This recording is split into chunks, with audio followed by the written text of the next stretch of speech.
તેલ અને ઘી પર આપણે વાત કરીએ. ઘણા તેલના ડબ્બા પર લખેલું છે good for health, good for heart. જો એક તો આપણે કોમ્યુનિટી વાઇઝ અને એરિયા વાઇઝ અમુક ઓઇલથી હેબિચ્યુઅલ હોય, બટ ઘી એક એવી વસ્તુ છે કે આપણે આખું ઇન્ડિયા એ યુઝ ટુ છે, અને એશિયન કન્ટ્રીમાં જ ખાસ કરીને તો કહેવાય ને કે ઇન્ડિયામાં જ ઘીનો ઉપયોગ છે. અધરવાઇઝ ફોરેનમાં તો ઘીનો વડ જ નથી. That is equal milk oil. Okay. કોઈ બી વસ્તુ એને નેચરના ફોર્મમાં ખાઓ, that is good for. Okay. અને માઇલ્ડ ફોર્મમાં ખાઓ, દેટ ઇઝ ઓલ્સો બેસ્ટ. એટલે જો બંનેની કમ્પેર કરું તો ઘી કન્ટેન ગુડ ફેટ, હમ. અને ઓઇલ ની અંદર જે ન્યુટ્રિશન જોઈએ ને હમ. એ બહુ લિમિટેડ માત્રામાં હોય, એટલે તમે તેલનો લિમિટેડ જ ઉપયોગ કરી શકો હમ. અને ઘી તમે સારી રીતે ખાઈ શકો. હમ. એટલે બંનેની કમ્પેરિઝનમાં ઘી સારું.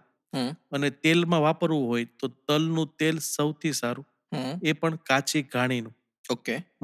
Cold press oil.